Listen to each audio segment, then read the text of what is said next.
you like that? The dip and clap, and then I made him bring it back up. That's nice. Guys, congratulations on this series. It's really the first of its kind. Too much for you? Sorry. Let's talk. There's so much to talk about with this because it's not your typical television show or pilot or series. The way that you're rolling it out, the story itself. So let's go back to the beginning. How did it start? How did you go to Kelli with it, and where did the idea come from for you? All right, Kelli and I acted in King Lear together at the Public Theater a few years back, and I played Edgar, and there's this, and Kelli played Regan, and I would watch Kelli O'Hara. Seriously, I would watch you in like the little Vom there with you and Enid Graham, and I would watch you guys. And I'm like, oh my God, Kelly's amazing. And I knew that Kelli was amazing, but I don't know if you knew this, but that was the first time I've ever seen you act. I didn't see anything prior. Shame on you. Yeah. Yeah. She's done so much. Sir. Yeah, Like, I know. She's gonna tell me about it later. No, it was amazing. And then I went up to Kelli and I was like, if I wrote you something, would you do it? And you said yes. And now we have The Accidental Wolf. I mean, that's kind of how it all started. And then, it was amazing because Kelli is, obviously one of the great actors alive. And you can kind of write anything. You just take that. Oh, it's just true. What am I supposed to say? And I was like, oh, you can write anything that you want, and she can do it. So you can write extreme emotional journeys, and then that was like the spark of it. It was like, oh, I can get away with anything. So I wrote you anything that was possible, and then you kind of like did all of it. That's kind of how it all happened. Right, when you have a lead that will sink their teeth into any scene and make it great, you can suddenly just throw everything at, like anything that you would initially be like, that's too much, I shouldn't do it. You're like, no, she'll make it great. Yeah, like, well, because the other thing is, Kelli, this is so awkward, I'm just doing this right in front of you. But what she does amazingly is that she makes everyone a human being first, and I'm so excited about that. Like that's like my niche as an actor, as an artist. Like I try to make as honest of art. Well, so do you. I mean, we have the same aesthetic. Because if you saw him in The Humans or something like that, it's like he was the most identifiable kind of like character to grab onto and to feel what he was feeling as he was watching this all happen around him, this family. So I think we have the same sensibility. And then the sensibilities were just in line to like write like real character-driven, human, storytelling. But I also, and I don't mean to jump in, but I also have to say, to work with someone like Arian, who he's thinking about the world in a very different way than I think about the world, and that collaboration is a really, really important opportunity for me. I've been kind of doing one sort of thing. I've tried to do different things, but it's really kind of one sort of thing. Arian is what he's thinking of in this particular thing is so contemporary and so important and so deep and educated, really. I mean, we were just talking about having to Google things that you're actually playing. Talk about having to educate yourself on the script that he wrote, which is about Sierra Leone, which is about injustices in all sorts of ways, feminine kind of, and motherhood and all these things. And he's a father of two, and his wife is amazing. So it's one of those things where I wanted to collaborate with somebody like him, and he's the hardest working person I know in the world. He raised the money, he shot the whole thing. It's beautifully shot, better than anything. Shot it? Yeah. Shot it as well? Oh, well, I didn't shoot it. We had the DP. No, first of all, a couple things. A, there's a whole team of amazing human beings that made all this happen. Sorry, Kelli, I didn't mean to interrupt you. Whoa. No, but I did. When directing the episodes, I kind of was very interested in kind of just like focusing in on the performance and focusing in on Kelli, and it's got a great cast. The Accidental Wolf is also with like Laurie Metcalf is in it, Dennis O'Hare, Amy Landecker, Mike Doyle, Judith Ivey, Reed Birney, Jane Howdyshell, Sarah Steele, Ben McKenzie. So many. Raul Castillo. Saw. Anyway, I just listed off everyone that's in it. Like if you like actors and know actors, you will love The Accidental Wolf. Well, that's the cool thing. It's all amazing theater. Judith Ivey. It's all amazing theater actors. I mean, we kind of like joke around about it, but there's like 36 Tony nominations in this cast and crew. And it's all like these great theater actors that really don't get to shine in sometimes this way, in this like thriller, noir-y, No one has ever asked me to do anything like this. Really? If I hadn't jumped at this, I mean, this is the best opportunity I've ever gotten, so. I've learned so much. Wow, that's an I'm incredible not singing a thing to note. say. No, that's not true. I sing to my daughter. I sing a lullaby. I'm playing real things that a woman of my age and my time would be having. I love what I do. I just finished Brigadoon last night. I love She was revival. amazing. Congratulations. Applause. Thank you. She was amazing. Thank you. But you have to realize every other second of my life is being a woman, a mother, a wife, someone who's challenged, someone who's aware of the political environment right now, everything that's going on. And before this was all happening, he's writing it for me to talk about, to find justice for women, for mothers, for it touches on everything. We try to go for it's like human beings are so complicated, and so if you just put it all in and let like great actors like Kelly like kind of just maneuver and talk about it. That's the other thing. I remember how many times did I come to in between shows at King and I. Yeah. And it would have meetings. She'd just sing King and I. I'd come into her dressing room after everyone's coming to say hello, and we'd talk about the chapter that we just wrote, or talk about this scene, and So let's talk about that. Did you write this in chapters when you handed it to her, or was this like a full fleshed out sort of as long as it was, and then you broke it into chapters after? No, I wrote it in chapters. I wanted to write something that every chapter was its own length. I wanted it to be, every chapter has its own specific point of view, but tells a story in a way. I thought that would be exciting. I thought that the short form thriller has never been done before, and I thought it could be really, really exciting. Actually, because we made the rules so tight, with making it short form, it honestly opened up so many other avenues. There is no time to meander with side stories. We're sticking on one story and we're going all the way through. But in that story, because she is searching for something that is that is really meaningful to her, in this search she has to deal with it's honestly Kelly's life. She's doing Brigadoon, but she is a mother of two, and she's a wife, and she's a and so she has to deal with, like you just said, all the stuff during the day. I put that into this character. She's going on this search to find the truth, but she's also a mother while this is all happening.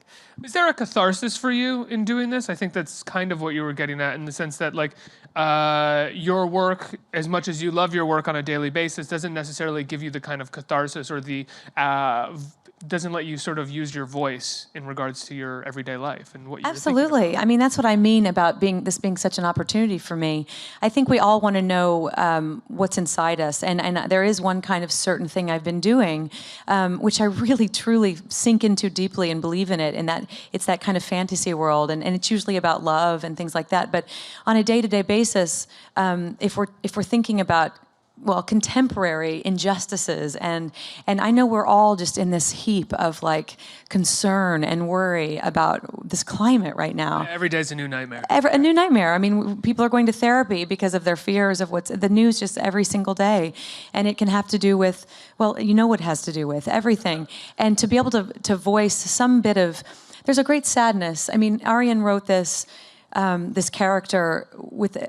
It's very simplistic in one way, because she's overprivileged. She's kind of what you'd think I would be, with someone who, for the first time in her life, wants to just do something about something, and she kind of almost gets lost in that. And maybe you should set up the story, but she's fighting for something because she's never even fought for herself, and all of a sudden she just gets wrapped up in another mother, another woman, and she wants to help her. Maybe you should just set it up a little. One night, Kelly, whose character is Katie Bonner, comes home from what's assuming some sort of fancy event. They come home, and you can tell that they have lots of wealth and riches. And then she gets a phone call in the middle of the night as she's just putting down her child. And the phone call is from someone all the way in Africa. And it's a wrong number, but he's called the wrong number. And in this phone call, he is begging for his life as he's being bombed and shot at with his pregnant wife running down the streets of somewhere in Africa. And so Kelly is kind of stuck there trying to figure out, wait, what's happening?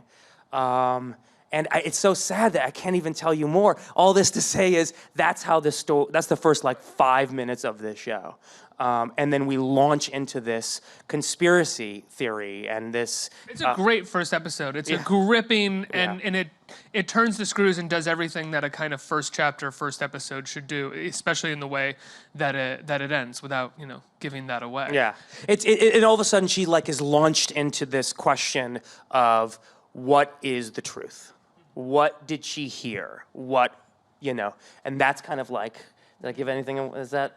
And on top of all that, her family around her is kind of just wanting her to be in the square pegged hole that whatever that phrase is, to put her into the box that she's supposed to be in.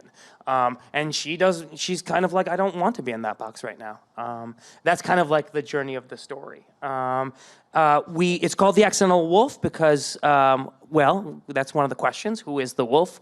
And the other thing is that it's in chapter forms. So you don't know when every episode is going to end. So as you're watching, you're like, oh, that's it. That's the end of this chapter. So, and they're all different, varied lengths. Some are 10 minutes, some are 15, some are 20, some are much less. So. And they're all at theaccidentalwolf.com. Yeah, right? which just launched this morning. Theaccidentalwolf.com. Just launched this morning, completely free. Everyone should go. You'll be hooked right from the beginning. You'll can watch 5 very quickly. Yeah, we're going to watch the first now. 5, and we've built a website with these amazing people. The producers have made this amazing website that actually engages you, and it's immersive. You can call in numbers, you can Google Map stuff, and you can try to like get involved with it in some way. So that's kind of like the show. Kelli, I'm kind of curious. We were talking about this as this sort of amazing opportunity for you where you're doing something incredibly different. Have you found, even though you've had, the greatest of possible successes when it comes to, Broadway and New York theater, you've won Tony Awards. I mean, you are sort of a go-to New York theater actress. Have you found a little bit boxed in, even though? Have you found that like, oh, while this is working for me and working for me wonderfully, why doesn't anyone see that I can do anything? I mean, I think that we all feel that in a certain way. I mean, we all feel like we could do so much more. And when you're training for this, where we go when we have this education, you have all these dreams of the different things. I remember being in acting school and going so deeply into something, and then 20 years passed and I never really got to use that muscle. That's why I want to do an opera. That's why I want to do a Shakespeare play. You're actually itching to kind of stretch all the kind of muscles you dreamed of using. And then there is an expectation for television once you do a lot of theater. But then you get into television and it's asking not even a 1% of what you've been using in theater. Whenever you're using kind of your whole body, you do like a bit part on television where your line is like, "It was a great day," you know what I mean? And you're like, "What was I?" That guy came in last night, I think. Yeah, you know what I mean? It's kind of, there is a frustration to it because you want to be put up to the challenge. You want to stretch yourself. If you're me, I mean, I'm constantly trying to keep the reach really broad, and this is. I wouldn't have had this opportunity any other way. I mean, he wrote it on me. We talked about it. He listened to me. Did it feel like a full collaboration? I mean, you guys were talking about each chapter as you wrote it. What kind of sort of feedback Kelli, did you give him that you then saw come up in rewrites or the next scripts? Well, this is a man who, first of all, he did everything. But this is a man who then did everything and put this thing in place and then came to the female lead and said, "Tell me what a woman would feel." And this is a man who needs to write for women. I mean, he's a beautiful husband to an amazing lady, a very strong woman, and a father of 2 girls. So, and so he should be writing because that ego was checked at the door and came in and said, "You tell me." And there would be things he would write, and I'd say, I think maybe, and he'd say, "You're absolutely right. You're absolutely." And then when he didn't think that, he'd say, "No, let's try it this way," and he was right. But it's definitely a collaboration, and I really appreciate that he listened to that, and because if we're going to tell a human story, and if I get to build her and play her, then I am going to put some of my own experience into it. And the only way to do it as an actor, you have to be able to look at each experience or each thing that she goes through and think to yourself, well, how would I handle that? So absolutely. But then he also asked me to do things that I've never been through.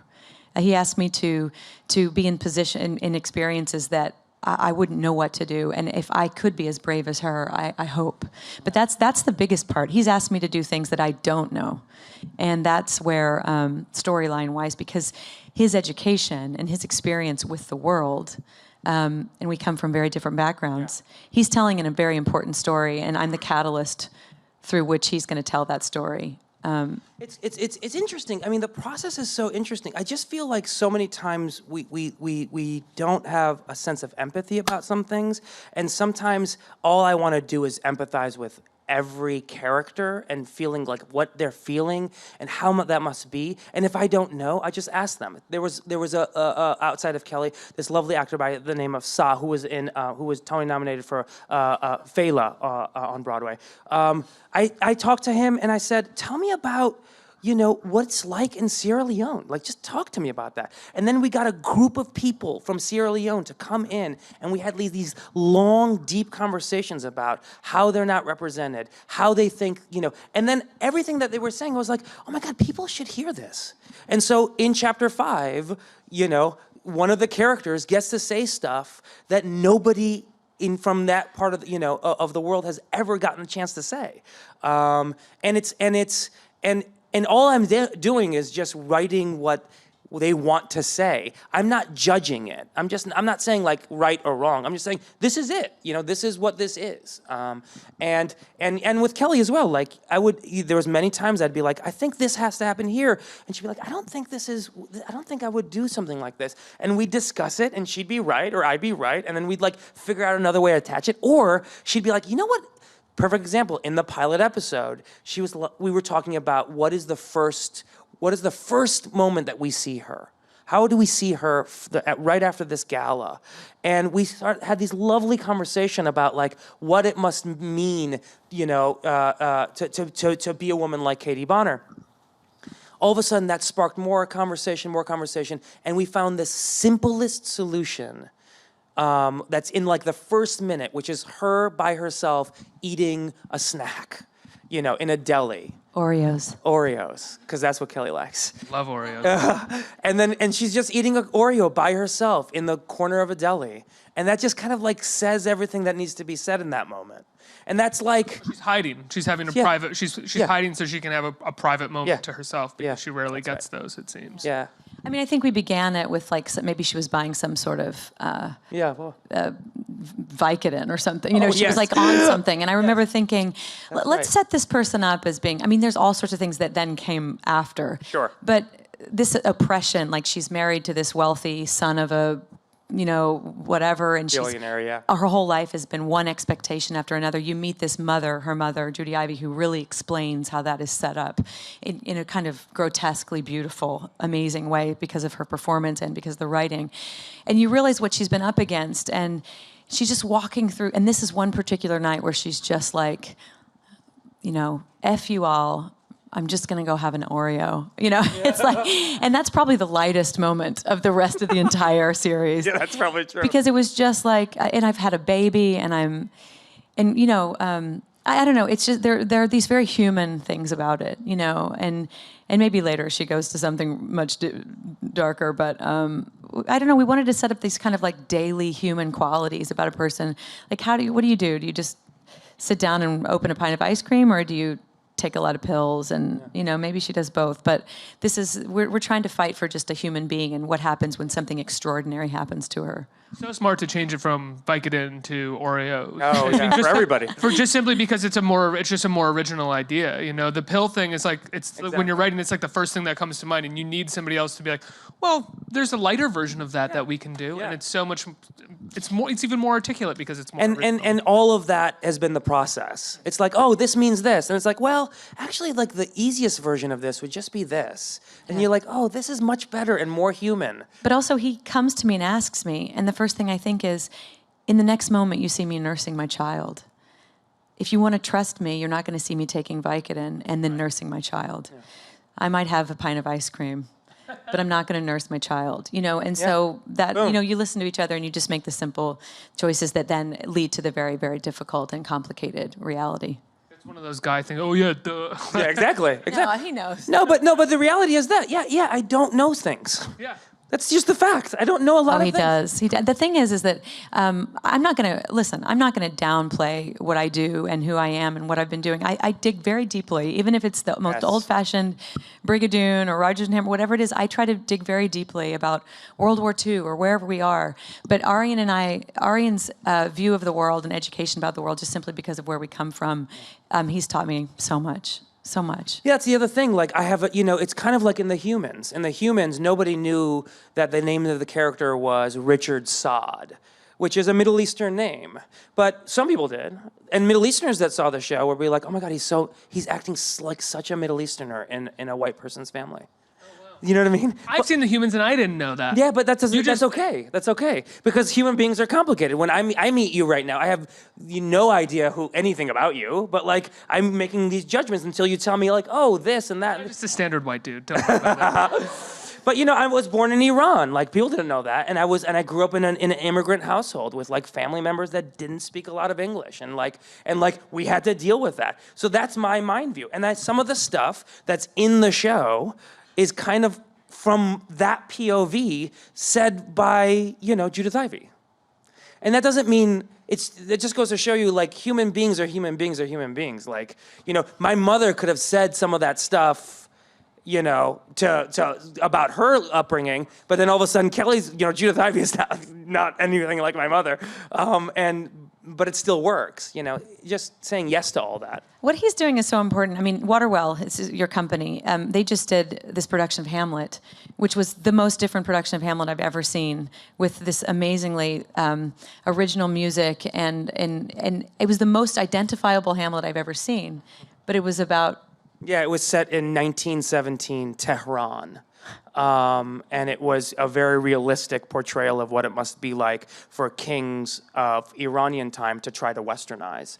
But we just made it very honest. And people kind of like, launch. It's all like Kelly's work. Like I saw Brigadoon last night. And yes, Brigadoon is an old-fashioned musical. And here I'm looking at her, I was like, these are real human feelings that like I understand, identify with instantaneously. That's why we're crying.